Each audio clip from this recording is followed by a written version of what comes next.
அடுத்த மாசம் அதாவது ஆகஸ்ட் மாசம் தமிழக வெற்றி கழகத்தோட 2வது மாநில மாநாடு நடக்க இருக்கு அப்படிங்கிற மாதிரி அறிவிக்கப்பட்டிருக்கு. பட் இந்த மாநாடு எங்க நடக்க போகுது அப்படிங்கிற மாதிரி இப்ப வரைக்கும் தகவல் வெளியில வரல.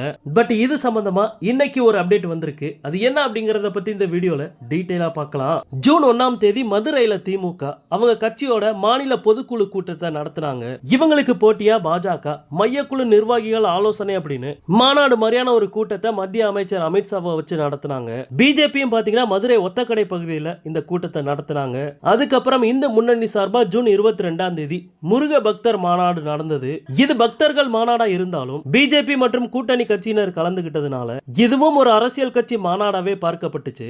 இந்த முருக பக்தர் மாநாடு மதுரையில தான் நடந்துச்சு அப்படிங்கிறது எல்லாருக்குமே தெரியும். இன்னைக்கு நாம் தமிழர் கட்சி சீமான் இதே மதுரையில என்ன பண்ணியிருக்காரு அப்படின்னா ஆடு மாடுகள் அப்படிங்கிற பேருல ஒரு மாநாட்டை நடத்துறாரு. இப்படி மொத்த அரசியல் கட்சிகளுமே மதுரையை குறி வச்சிருக்காங்க.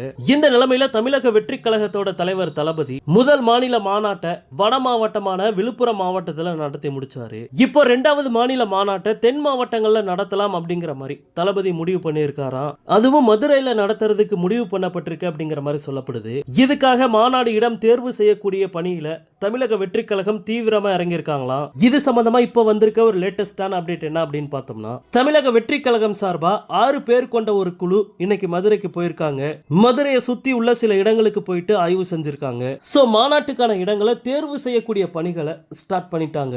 எப்படியும் இந்த மாநாட்டை நடத்த விடக்கூடாது அப்படின்ட்டு ஆளும் கட்சியான திமுக கண்டிப்பா சதி வேலைகள் செய்வாங்க.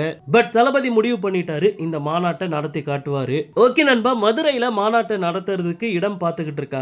இத பத்தி உங்களுடைய கருத்து என்ன அப்படிங்கறத கமெண்ட்ல சொல்லுங்க. தளபதியோட அப்டேட்டை மிஸ் பண்ணாம பார்க்க நம்ம சேனலை சப்ஸ்கிரைப் பண்ணி சப்போர்ட் பண்ணுங்க. தேங்க்யூ.